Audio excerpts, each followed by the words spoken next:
Cranking it.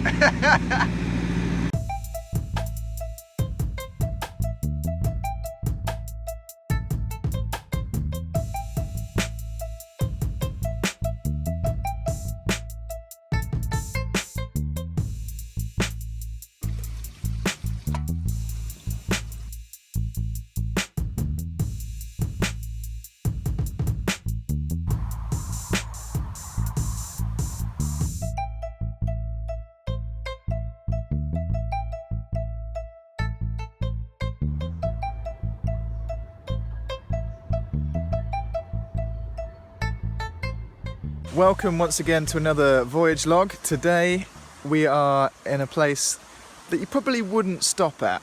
You probably just go straight through, and many of the boaters will just carry on. We're on South Yorkshire Navigations, so we're using the water around me here is from the River Don, but it's a canalised section here, so we're actually higher than the river that's flowing just beyond this lock here. And if you do moor here for any period of time, you're likely to run into my mate Dan here, who is also the chairman of the Mexborough Ferryboat Association. Dan and the rest of the volunteers involved with the association have worked tirelessly to get this part of the canal system looking better than it was. And I think, just like local poet Ted Hughes, these guys deserve due respect. If you live in Mexborough and you want to get involved with this, you know what to do. Check out the description below. Crank it! Legend. If you're new to these videos, basically what we do is we go out on the boat, find somewhere weird, have a look around, find the pub of the week, and sort of review what facilities there are and what it's like for canal boaters visiting. This time it's all about the mooring, because I had trouble with my engine, especially the oil, and I had to stay here involuntarily. But then when I did start just walking around the area and just stretching my legs and finding places to go, I found some real gems here in what is considered to be a rough area. There are 3 different towns around the canal here and the river: Mexborough, Conisbrough and Swinton. Right now I'm actually in a place called Dennerby, but we're close to Conisbrough and Conisbrough Castle, which is the first great place that I found in the area.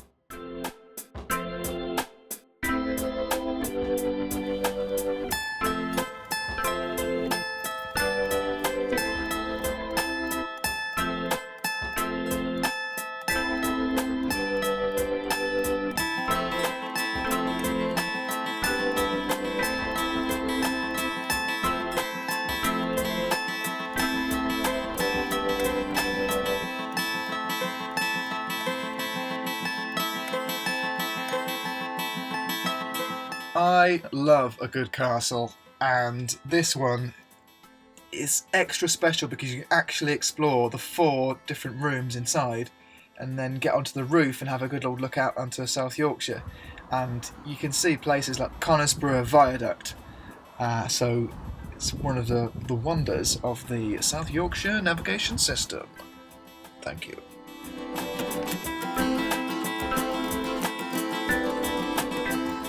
The viaduct and the castle are a good 2 miles walk away from the mooring here, so being the lazy bugger that I am, I just went for more walks around the area. And it's great, the towpath runs on both sides of this section of the river that was actually built in the 80s, so it's all fairly new, and great views from the area. And if you like cycling, if you like running, if you've got dogs, you have an absolutely amazing time just exploring the countryside. Oh. Here's Jim. He's a bloke that I basically saw every day around about 3:30 to come along and have a chat with him. Be walking his 2 dogs there, so that was always nice to see. And just the other side of that hedge that he's walking past is this amazing little, almost like it's not a wildlife reserve, it's just a bit of farmland, but they've got some beautiful wildflowers there. And some horses frolicking about in the distance. Is that what you say? Frolicking gaily. Without a care in the world. Jolly good. Here's another chap who's frolicking gaily. or rather having a manly barbecue with a tin of Foster's. But seriously, this area that I was forced to moor in for longer than I thought turned out to be an absolutely amazing little place, and yeah, it's just something about it. It feels like you're in the middle of nowhere, even though there's a sort of a holiday cottage just over by the lock here. This is one of my favourite areas, and that is just like the overflow basically from the canal. But it's great to just stand here and breathe in what I guess is the oxygenated water, that because it flows down there. The water sort of obviously picks up oxygen as it sloshes down there. And if you watch the live video that I did a couple of months ago now, you'll know this area a little bit, because this is where we stopped to do the hoodie competition. The most frequent other visitor to this stretch of the waterway is definitely the ex-Old Pride, who comes through. It seems to come through a couple of times a week in the summer. There is a water point, but it's round the back of the lock house itself. So you'd have to bring your boat into this lock from where it was moored, which is a bit of a pain, especially if other boats are waiting to come through. Mexborough itself, it's not much to look at, and seen better days. I think the locals will agree with me on that one. But they did have a good pub. Pub of the week. Welcome to the Imperial! Woo! Closer to the train station than any mooring, the Imperial is the only place in the area that's you're going to get amazing beers, top quality spirit, especially gins there, and fantastic characters behind the bar. Al there pulling the pints, and Ben, the owner, on the left. Brilliant, absolutely brilliant people.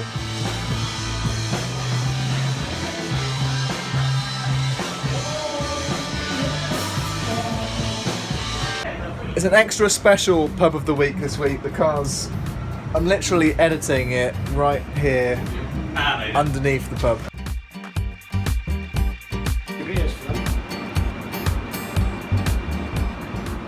I'm Dave, Sanitary Brewing.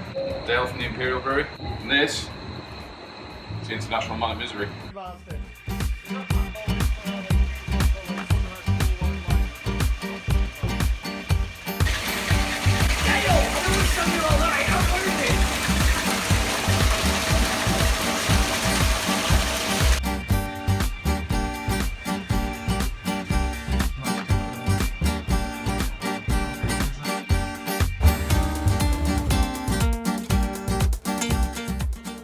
If you're thinking that brewing is a 24-hour hardcore physical activity, there is also a lot of waiting involved as well. But we make it fun.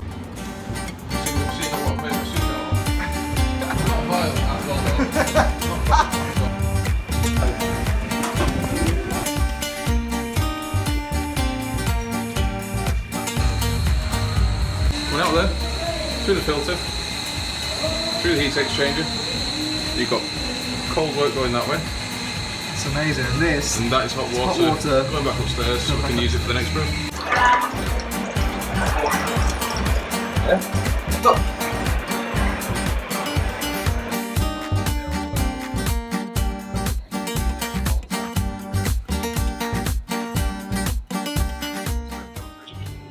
Back into the proper automated. Unfortunately, I don't think I'm going to be around to actually taste this beer, but I'm hoping they'll give me a shout when it's ready. Is that alright, guys? No, not a chance. Oh, it's too early. It's about 23 minutes past 7, and we have lost about a week from all this palaver with the engine, so it's time to crank it, guys. Oh. Thankfully, I've got a coffee. Oh, I could have stayed there.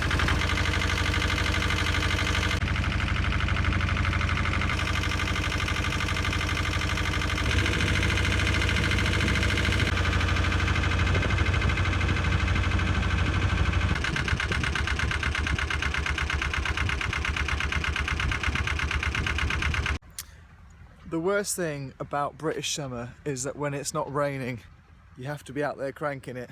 But it's also the best time to paint your boat, so it's a real compromise that's got to be made. But look at that view, I mean, it's just absolutely amazing. So I can't really complain.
Coming into Swinton Activity Centre right now, on the right there, and that's where you'll find the Sanitary station in the area. Unfortunately, as you can see from this tap, which is missing a bit, which I couldn't shift at all without mole grips, and the sheer length of the hose you would need, I thought mine was plenty long enough, but in this case, obviously not. Yeah, I don't really know what the point of that place is. You can empty your portaloo and you can get rid of rubbish, but that seems to be about it. But anyway, time to crank it, just like the Exol Pride here, and unlike the Resilience, which is very aptly named, just stays there.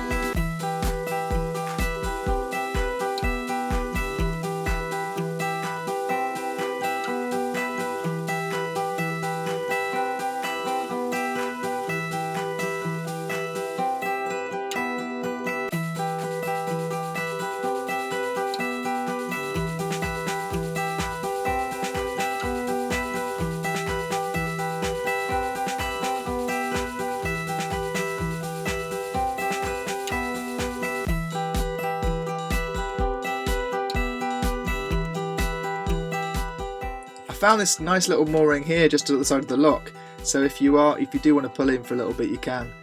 Beautiful area, loads of great dog walks if you've got dogs, and there's an interesting little hydroelectric power plant going on there as well. Cool.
So what's good about this lock is it's right next to the Asda, so you can just casually just get a shopping trolley and take it to your boat. Brilliant! I wasn't full in the canal like the rest of them.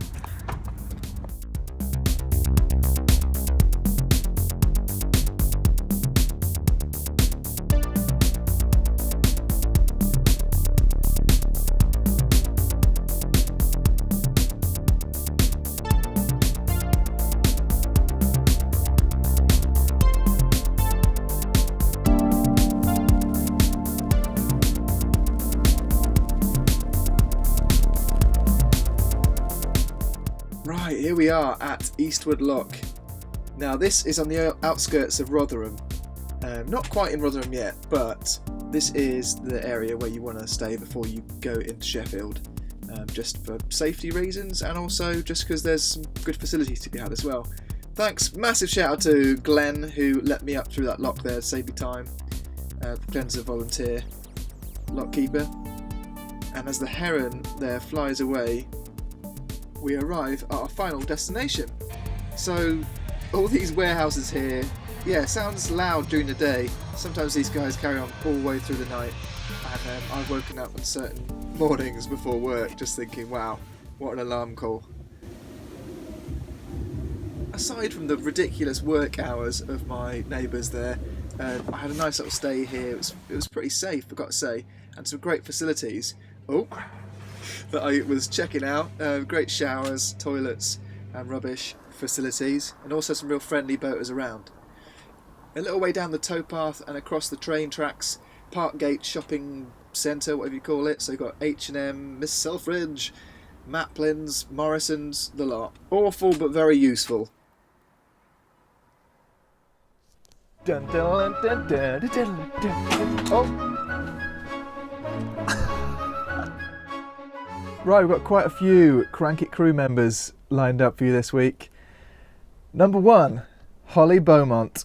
Holly, I know you are looking for a boat yourself and you've recently been test driving a few, so hopefully these videos are helping you on that journey. Next we've got Uvind Solli. I hope that's how you pronounce your name. My brother is in Norway at the moment and I know that's where you're from.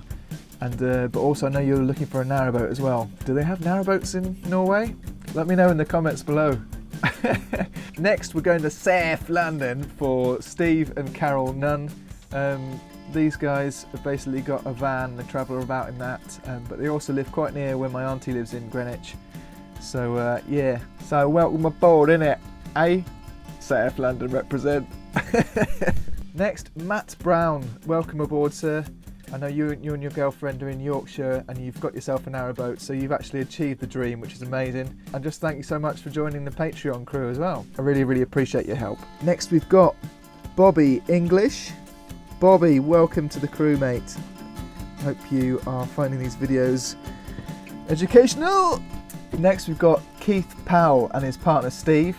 Well, Keith, sounds like you've got some serious plans in the works. You're getting a narrowboat and then a wide beam. And all the rest, so yeah, really excited for you. And as you live near Litherland in the Liverpool area, I should say, thanks very much, Keith. I really appreciate it, you know. Cheers, mate. Thank you. We've also got Luby Lou joining us. Lou, welcome to the Crank It crew. I know you've been in touch recently. We've been chatting about designing various items of merchandise. The newest of which is available from the Crank It store. It's the Crank It tote bag. So click on the eye symbol to check that out. Next we've got Matt Allen. Matt, welcome to the Crank It crew. It's been a long time coming, I think, but you're finally on board. Matt, you have been with us right from the very start, so it's an absolute pleasure to finally have you as part of the Crank It crew. Congratulations and welcome on board, sir. And yeah, just keep on cranking it. I got a hand symbol now, it's like that. So use it whenever you're cranking around. Last but never ever least is my dad. I've got to add my dad on here because he obviously has been a part of this right from the start, helping me put the floorboards in the boat and various other menial tasks that I've made him do. And He's also helped me crank it up various waterways such as the River Thames. So it's with a great pleasure that I add my father, Richard Cumming, who I presented on his birthday with a special Crank It Crew t-shirt, which is available to all Crank It Crew members. And if you haven't got one, get one now, get it. Anyway, seriously, thank you so much to everyone who is supporting me on Patreon. Even if you're not on the Crank It Crew, you're just giving it $1 every time I put a video out. It's really helping me find the time, get the motivation to produce these videos, which take a hell of a long time to do, like far too much time. I'm not even gonna say. But it's with your help that I can afford to upgrade various items of my camera and also DIY arsenal, such as this.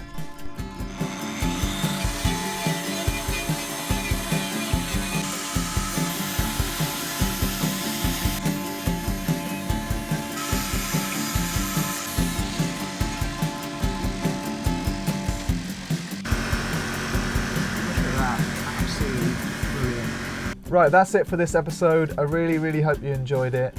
Next time we're going to head on into Sheffield. I'm really excited to show you some of the things we got to see in the Steel City. So stick with us, and until next time, keep on cranking it. I'm sorry, but I've got to get my money's worth out of this thing.